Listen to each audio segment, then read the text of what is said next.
Hello বন্ধুরা, আমি শাক গর্নিল। আজকে এই ভিডিওতে বেশ কিছু সিনেমা সংক্রান্ত বিষয় আপনার সঙ্গে আলোচনা হবে। সবার আগে কথা বলবো কান্তারা চ্যাপ্টার 1, ঋষভ শেট্টির আপকামিং সিনেমা। আপনারা সকলেই জানেন যে ছবিটা দেখবার জন্য আমরা প্রচন্ড অপেক্ষা করছি। সেই ছবিতে গুলশান দেবাইয়া কুলাসেকারা নামের একটা ক্যারেক্টারে অ্যাকচুয়ালি অভিনয় করতে চলেছেন এবং সেটা একটা ফার্স্ট লুকও আজকে মেকার অফিসিয়ালি ড্রপ করেছে, যেটা কিন্তু বেশ বেশ ভালো একটা পোস্টার হয়েছে, এক্সট্রাঅর্ডিনারি একটা পোস্টার হয়েছে।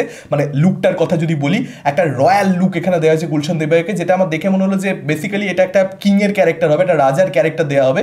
যেরকম স্বর্ণ মুকুট সে পরে রয়েছে বা যেরকম মানে অলংকার সে পরে রয়েছে, তাকে যেরকম ভাবে দেখতে পাওয়া যাচ্ছে, ডেফিনেটলি এই ক্যারেক্টারটা মানে একটা রয়্যাল ক্যারেক্টার আর কি, আভিজাত্যপূর্ণ পরিবারের একটা চরিত্র, এরকমটাই আমার মনে হচ্ছে। বা দেখা যাক যে এখানে তার রোলটা কতটা বড় হয়। ভীষণ ভালো একজন অভিনেতা, কিন্তু আন্ডার ইউটিলাইজড। তো এরকম একটা ছবিতে আশা করবো একটা প্রপার রোল পাবে এবং খুব ভালোভাবে অভিনয় করবে। এর পরবর্তী আপডেটটাও আরো একজন ভীষণ ভালো অ্যাক্টারকে কেন্দ্র করে, যাকেও অ্যাকচুয়ালি মানে অভিনয় আরো বেশি ব্যবহার করা উচিত বলিউডের, কিন্তু করা হয় না। আন্ডার ইউটিলাইজড একজন অ্যাক্টার অমিত সিয়াল, তাকে কিন্তু আপনারা রামায়ণের মতন বড় ছবিতে সুগ্রীবের মতন ইম্পর্টেন্ট ক্যারেক্টার প্লে করতে দেখতে পাবেন, সেটাই মিডিয়া রিপোর্ট সাজেস্ট করছে। যদি এটা হয়, আমি ব্যক্তিগতভাবে অমিত সিয়ালের জন্য প্রচন্ড বেশি খুশি হব, কারণ প্রচন্ড পোটেনশিয়াল আছে এবং তার কিন্তু এই ধরনের রোল পাওয়া উচিত এই ধরনের বড় ছবিতে। এবার দেখা যাক যে শেষ অব্দি এই কাস্টিংটা হয় কিনা। আর একটা যেটা রামায়ণকে কেন্দ্র করে আপডেট আসছে, নিতেশ তিওয়ারি রামায়ণ, অমিতাভ বচ্চনকে আপনারা কিন্তু এই ছবির ন্যারেটার হিসেবে কাজ করতে দেখতে পেতে চলেছেন। অর্থাৎ ভয়েস ওভার যেগুলো আর কি ছবির মধ্যে থাকবে, সেগুলো কিন্তু অমিতাভ বচ্চনের থাকবে। সেই কিন্তু গল্পটা আমাদেরকে বলা শুরু করবে,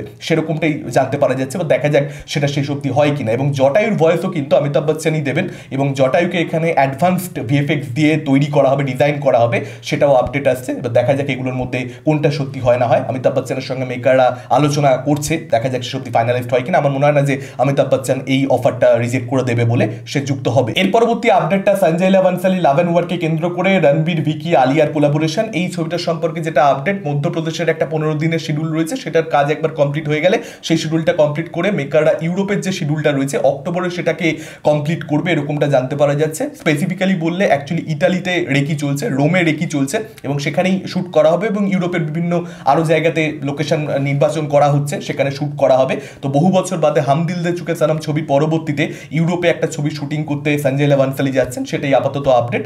এবার দেখা যাক ছবিটা মার্চে 2026 আসে কিনা, ঈদের সময় নাকি পোস্টপন্ড হয়ে যায়, সেটার সম্ভাবনা রয়েছে। এর পরবর্তী আপডেটটা ইব্রাহিম আলী খানকে কেন্দ্র করে অনেক ভালো অভিনেতাদের মাঝখানে একটুখানি চোনা। তো এই পার্টিকুলার অ্যাক্টারের আপকামিং যে ছবি দিলের, যেখানে শ্রীলীলাকে আপনারা তেলেগু অভিনেত্রী, তাকে আপনারা দেখতে পাবেন ইব্রাহিমের বিপরীতে। তো তিনি একটা ছবি করেছেন দিলের নামে, সেই ছবিটা অ্যাকচুয়ালি ডিরেক্টলি ওটিটি প্ল্যাটফর্মে মুক্তি পেতে চলেছে, হলে মুক্তি পাবে না। তো ইব্রাহিমের কেরিয়ারে প্রথম 3টে ছবি নাদানিয়া, তার পরবর্তীতে কয়েকদিন আগে সারজামিন এবং তার পরবর্তীতে দিলে, 3টে ছবি কিন্তু ডিরেক্টলি ওটিটির রাস্তা নিচ্ছে। পরিষ্কার বুঝতে পারা যাচ্ছে ম্যাড ডগ ফিল্ম সেটা কেন করছে, তার কারণ নাদানিয়ার পরবর্তীতে এবং এই যে রিসেন্ট ছবিটা মুক্তি পেল সারজামিন, সেগুলো এমনই একটা অডিয়েন্সের মধ্যে চ্যাটার তৈরি করেছে ইব্রাহিমকে কেন্দ্র করে, যেটা প্রচন্ড পুয়ার। তো তার কোনো বক্স অফিসে রিটার্ন থাকবে না, এটা ভাবাটা প্রডিউসারের জন্য খুবই স্বাভাবিক। এটাতে অন্যায় আমি কিছু দেখতে পাচ্ছি না, যে কারণে এটা হলে মুক্তি না দিয়ে ডিরেক্টলি ওটিটি প্ল্যাটফর্মে মুক্তি দেওয়া। এবার দেখা যাক ম্যাড ডগ শেষ অবধি কি করে। এটা অফিসিয়াল অ্যানাউন্সমেন্ট নয়, মিডিয়া রিপোর্ট এরকমটা সাজেস্ট করছে, অন্য কিছু আমরা ভবিষ্যতে দেখতে পেতে পারি। এর পরবর্তী আপডেটটা আল্লু অর্জুন অ্যাটলি এবং দীপিকা পাদুকোনের কোলাবোরেশনকে কেন্দ্র করে, যে ছবিটা এখন অব্দি আনটাইটেল রয়েছে, যদিও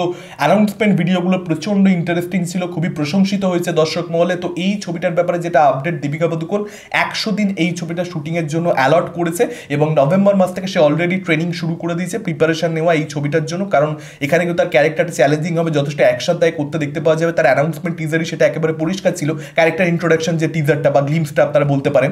তো যে কারণে এখানে প্রিপারেশন নেওয়ার ব্যাপার রয়েছে একটা। 100 দিনের শুটিংয়ের ডেট নভেম্বর মাস থেকে স্টার্ট হবে এবং সেপ্টেম্বর 2026 অব্দি মেকাররা এখানে শুটিং চালাবে, তার পরবর্তীতে র্যাপ আপ করবে ছবিটা, এরকমটা আপডেট আসছে। 2027 সেকেন্ড হাফে এই ছবিটা মুক্তি পাবে। তো আপডেট থেকে পরিষ্কার হয়ে যাচ্ছে যে পোস্ট প্রোডাকশনে কিন্তু এখানে অনেকটা সময় লাগবে। তো কে বলতে পারে যে 2028 হয়ে গেল, কারণ অ্যানাউন্সমেন্ট ভিডিও যেগুলো এসেছিল সেখানেই আপনারা বুঝতে পারছিলেন অ্যাটলি এখানে নেক্সট লেভেল শিট বানানোর চেষ্টা করছে এবং টেকনোলজির একটা বিশাল প্রয়োগ এই ছবি নির্মাণের ক্ষেত্রে থাকবে, কারণ একটা সম্পূর্ণ অন্য ওয়ার্ল্ড এখানে ক্রিয়েট করতে চাইছে অ্যাটলি, এবং সেটাতে সময় দিতে হবে মেকারদেরকে। লেট করে আসুক, 2027 বলে 2028 আসুক, কোনো অসুবিধার কিচ্ছু নেই। মেকাররা যদি অফিসিয়ালি 2027 সেকেন্ড হাফ এটাতে অ্যানাউন্সমেন্ট করেনি, এটা জাস্ট মিডিয়া রিপোর্ট সাজেস্ট করছে। 2028 হলে হোক, যখন আসুক, সময় নিয়ে ভালো একটা ছবি নিয়ে আসুক, যেটা অডিয়েন্সকে এন্টারটেন করতে পারবে, মজা দিতে পারবে। আপনাদের মতামত কি আপডেটগুলোকে কেন্দ্র করে, কোন আপডেট নিয়ে আপনারা সবচেয়ে বেশি এক্সাইটেড, ডেফিনেটলি আপনারা সেটা আমাদের কমেন্ট করে জানাতেই পারেন। এই ভিডিওটা ভালো লাগলে লাইক করতে পারেন, শেয়ার করতে পারেন। আমাদের চ্যানেল নতুন হলে চ্যানেলটাকে অবশ্যই সাবস্ক্রাইব করতে পারেন। আজকের মতো টাটা, চোখ রাখুন পরবর্তী ভিডিওতে।